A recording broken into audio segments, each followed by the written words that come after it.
एक गांव में किशन और मेघा अपनी एक बेटी तन्नू के साथ रहा करते थे। उनकी बेटी तन्नू शादी लायक हो चुकी थी। उसके लिए एक बड़े घर का रिश्ता आता है, लेकिन तन्नू मना कर देती है। बेटा, इतना अच्छा लड़का है, तू क्यों इस रिश्ते के लिए मना कर रही है? माँ, मुझे नहीं करनी शादी। मुझे वो लड़का पसंद नहीं है।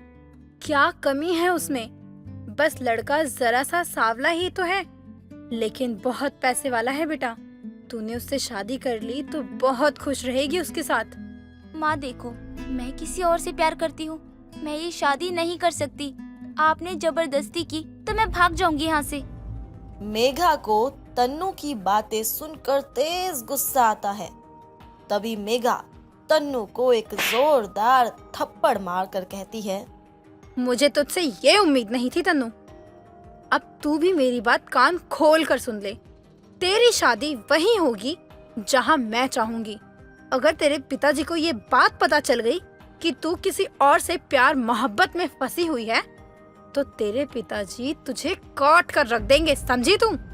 मेघा वहां से ये बोलकर चली जाती है और तन्नू बेचारी वहीं बैठकर रोने लगती है। हेलो हेलो राम, हमें आज रात ही भागना होगा, वरना मेरे घर वाले मेरी शादी कहीं और कर देंगे। तन्नू, रोना बंद करो। अच्छा, एक काम करते हैं, मैं बाइक लेकर आता हूँ, तुम भी घर से निकलो, उसके बाद हम कहीं चल के शादी कर लेंगे। तन्नू नीचे जाती है, देखती है कि उसके माँ बाप सो रहे हैं। हॉल के कोने में उसे एक रस्सी मिलती है और ऊपर आकर छत की दीवार से वो उसे बांधती है और उसके सहारे नीचे आती है। तभी राम बाइक लेकर आता है और दोनों भाग जाते हैं। तन्नू को राम अपने एक छोटे से घर में ले जाता है।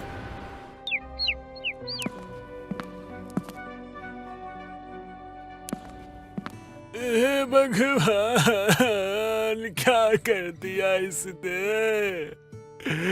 कहीं मुंह दिखाने के लायक नहीं छोड़ा। मेघा, अब हम कैसे जिएंगे? ये समाज हमें जीने नहीं देगा। दोनों कुछ कह भी नहीं सकते थे, क्योंकि उनकी बेटी ने ऐसा काम जो कर दिया था। वहीं राम और तन्नू एक छोटे से घर में खुशी से रहते हुए एक दिन कहीं घूमने जा रहे होते हैं। तभी राम तन्नू को मेकअप करते हुए देखकर कहता है, अरे यार, क्या कर रही हो तुम? अरे कितना मेकअप करोगी? अरे ज्यादा मेकअप करने से भी ना तुम रहोगी तन्नू की तन्नू, जूही चावला नहीं बन जाओगी। हाँ, आप तो बड़े शाहरुख खान हो ना।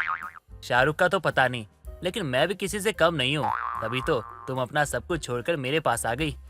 दोनों घूमने जाते हैं, बाहर से खाना खा पीकर घर आते हैं। ऐसे ही दिन गुजर जाते हैं और तन्नू ने एक बेटी पिया को जन्म दिया। सब ठीक चल ही रहा था। वहीं राम जो काम करता उसमें उसे इतना नुकसान हुआ, वो अपने दोस्तों के साथ नशे दारू के चक्कर में फंस गया। राम वहीं अब रोज तन्नू से लड़ता झगड़ता और घर की एक एक चीज राम नशे में बेच देता। अरे मेरी बिटिया, अपनी माँ के साथ खेल रही है तू? देख तो, तेरी माँ की बदकिस्मती मेरी जिंदगी के साथ खेल रही है और तू है कि अपनी माँ के साथ खेलने में लगी है। तुझसे बात कर रहा हूँ, मेरी तरफ देख और मेरी बात कान खोल के सुन। ये जो घर है ना, बेच दिया है मैंने और अब मैं अपने दोस्तों के साथ मौज मस्ती की जिंदगी जीऊंगा। इसलिए तू अपनी इस बेटी को उठा और घर से बाहर निकल जा। ये आप क्या कह रहे हो? मैं पिया को लेकर कहाँ जाऊंगी? घर भी नहीं जा सकती। वहाँ से तो भागकर मैं आपके पास आई थी। आप मेरे साथ ऐसा नहीं कर सकते। राम उसकी एक बात नहीं सुनता और दोनों माँ बेटी को घर से निकाल देता है। बेटा, तुम्हारी कहानी सुनकर मुझे दया सी आ रही है। अगर तुम्हें सही लगे, यही मंदिर के पास मेरी छोटी सी कुटिया है, तुम वहाँ रह सकती हो। पिया को भूख लगती है और वो माँ से कहती है, मम्मा मम्मा, मुझे बहुत भूख लगी है। बहुत दिन हो गए बाहर का कुछ खाए। प्लीज आज कुछ खिला दो बाहर का। तभी वहाँ किशोर जी थैले में कुछ सामान लेकर आते हैं और कहते हैं, बेटा ये थैला लो, इसमें कुछ सामान है, इसी में से कुछ बना लो। ये कहकर किशोर जी बाहर चले जाते हैं और तन्नू सोचती है, क्या बनाऊं ऐसा जो पिया को पसंद आए। ऐसे ही सोचते हुए उसके दिमाग में एक ख्याल आता है। छोले तो है ही, क्यों ना एक काम करूं, मैं कुलचे बना दूं, पिया भी बहुत खुश हो जाएगी। तन्नू छोले भिगो देती है और शाम होने से पहले छोले कुलचे तैयार हो जाते हैं।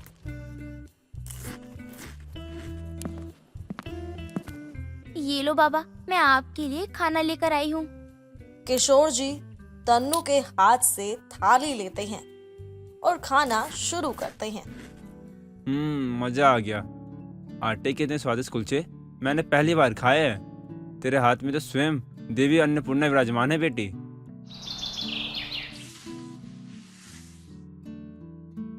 क्या हुआ बाबा, आप कुछ परेशान लग रहे हो? क्या सोच रहे हो आप? और यहाँ अकेले कोने में बैठे क्यों हो आप? क्या ही बताऊं, हर साल की तरह इस साल भी मंदिर में भंडारा है, लेकिन जो बावर्ची है उसकी तबीयत खराब हो गई है। अब इतनी जल्दी एक अच्छा बावर्ची कहाँ मिलेगा, और कुछ लोग दूसरे गांव से भी आने वाले हैं। अब मुझे समझ भी नहीं आ रहा, करूँ तो करूँ क्या। बाबा, क्या मैं आपकी कुछ मदद करूं? बेटा ये सब तो अकेले कैसे करेगी। बाबा आप चिंता मत करो, मैंने जो कुलचे बनाए थे ना, वो आपको अच्छे लगे थे ना, तो क्यों ना कल से वही बना दूं आपके लिए। ठीक है बेटा, यही बना दियो। तन्नू सोने से पहले ही छोले भिगा देती और सुबह होने से पहले कुलचे बनाकर तैयार कर देती। गांव का मुखिया भारत और उसका बेटा, गांव के सभी लोग भंडारा खाने आते। तभी मुखिया किशोर से कहता है, वाह वाह, मजा ही आ गया। छोले कुलचे तो क्या जबरदस्त बने हुए हैं।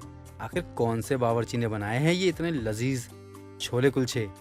ये किसी बावर्ची ने नहीं मुखिया जी, ये तो मेरी बिटिया तन्नू ने बनाया है। आपकी बिटिया? अरे हम भी तो देखे कौन सी बिटिया है आपकी। किशोर सारी बात बताता है, कैसे तन्नू उसे मिली और कैसे बाबा ने उसे आसरा दिया, और आवाज लगाकर तन्नू को बुलाता है। तभी भारत उसे देख कहता है, अरे ये अछूत, ये तो नीची जाति की है।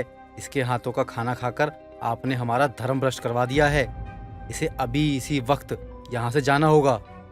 भारत सभी गांव वालों को भड़का देता है और सभी मिलकर उसे गांव से निकाल देते हैं। बीतते समय के साथ तन्नू एक ठेले पर कुलचे बेचा करती। लोगों को तन्नू के कुलचे इतने पसंद आते, वो छोले कुलचे वाली के नाम से मशहूर हो जाती है। और पिया भी पढ़ लिख कर अब टीचर बन जाती है, जहां उसकी मुलाकात अनुज नाम के लड़के से होती है।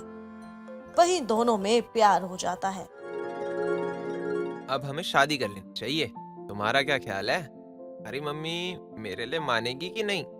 हाँ, मेरी माँ मुझे कभी मना नहीं करेंगी। वो मुझसे बहुत प्यार करती हैं। ठीक है, मैं भी कल अपने दादा से बात करता हूँ। हमारी शादी के लिए मुझे पूरा यकीन है कि वो मान जाएंगे। पिया अपने और अनुज के बारे में अपनी माँ को सब बताती है। बेटा लड़का तो अच्छा है, मुझे कोई दिक्कत नहीं है, बस तू खुश रहे। मेरा क्या है, मेरी जिंदगी तो अब कट ही गई है। वहीं अनुज अपने दादा से बात करता है तो भारत ही अनुज का हर फैसला लेता है। अगर तुझे पसंद है लड़की तो शैलेंद्र, कल मैं और तू उस लड़की के घर जाएंगे रिश्ता लेकर। अनुज पिया को फोन करके सब बात बताता है कि हम कल घर आ रहे हैं रिश्ता लेकर। वहीं पिया अपनी माँ को ये सब बता देती है कि कल वो बात पक्की करने आ रहे हैं। दोनों माँ बेटी बहुत खुश होती हैं। अगले दिन भारत, शैलेंद्र और अनुज पिया के घर आते हैं। पिया, दरवाजा खोलो, हम आ गए।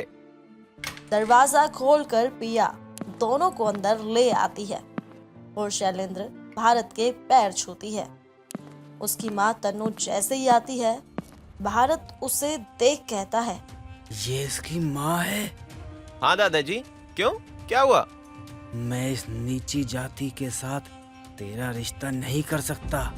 ये छुआछूत वाले लोग हैं बेटा, इसे तो मैं अच्छे से जानता हूँ। तन्नू को देखकर तो भारत को बहुत गुस्सा आता है और तन्नू ने भी कभी कल्पना नहीं की थी कि दोनों का सामना कभी ऐसे हो पाएगा। सॉरी दादाजी, लेकिन मैं अपनी माँ के खिलाफ एक वर्ड नहीं सुन सकती।